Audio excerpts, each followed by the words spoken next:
جو اس پورے ظاہر ہے ایک شاعر ہے، اس نے ایک تخیل باندھا ہے، وہ ایک میسج دینا چاہتا ہے، وہ ایک پیغام دینا چاہتا ہے۔ یہ اہمیت نہیں ہے کہ شیطان کی مجلس شورا منعقد ہوئی اور کیا گفتگو ہوئی، اہمیت اس بات کی ہے کہ وہ کیا پیغام ہے کہ جو وہ جس نے یہ سارا پلاٹ ڈیزائن کیا ہے وہ جو دینا چاہتا ہے۔ تو اس میں اگر آپ دیکھیں تو ایک تو یہ کہ اس میں ایک کائنات کے بارے میں، انسان کے بارے میں ابلیسی نقطہ نظر کیا ہے، ایک تو یہ چیز ہمارے سامنے کھل کے آتی ہے۔ اچھا، ابلیس کا طریقہ واردات، اس کا طرز عمل کیا ہے، ایک تو طرز فکر ہے وہ سامنے آ گیا، ایک اس کا طرز عمل کیا ہے وہ سامنے آ جاتے ہیں۔ اور پھر یہ کہ ابلیس کو خطرہ کس بات سے، اسے ڈر کس شے کا ہے، اندیشہ کس چیز کا ہے۔ یہ اندیشہ ہے کہ جس نے اسے یہ اجلاس بلانے پہ مجبور کیا ہے، اور اس اندیشے کا ذکر اس پوری جو بھی محفل سجی ہے اس کے آخر میں جا کے ہوا ہے کہ وہ اگر ڈر ہے تو کس چیز سے ہے، اور وہ آئین پیغمبر کیا شے ہے جس سے میں توبہ کرتا ہوں، الحذر آئین پیغمبر سے 100 بار الحذر۔ تو یہ تو جا کے آخر میں کہانی کھلے گی، اور یہ ظاہر ہے کہ علامہ اقبال یہ پیغام ہے کہ جو دینا چاہتے ہیں کہ اوے نالائکو،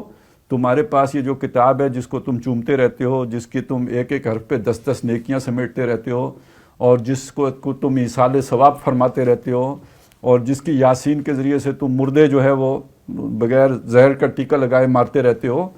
تو یہ اس کتاب کے اندر ایک ایسا پیغام بھی ہے کہ جو زمانے کو، دنیا کو تلپٹ کر سکتا ہے، وہ شیطان کے اس پورے ابلیسی نظام کو کے تار و پود بکھیر سکتا ہے۔ وہ پیغام کیا ہے؟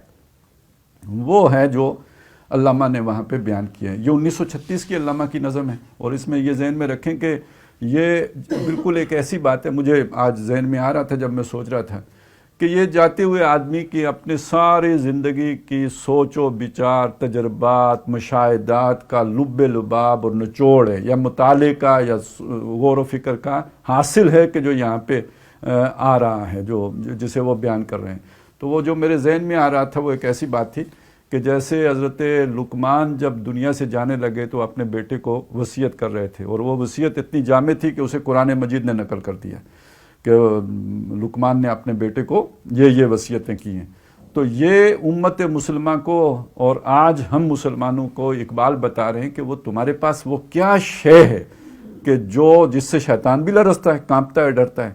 اور وہ اس لیے کہ وہ شے ہے کہ جو لوگوں کے دل کی آواز بن سکتی ہے، ان کے اپنی جو خواہش ہے اس کو سرو کر سکتی ہے، وہ چیز ہے جو تمہارے پاس ہے۔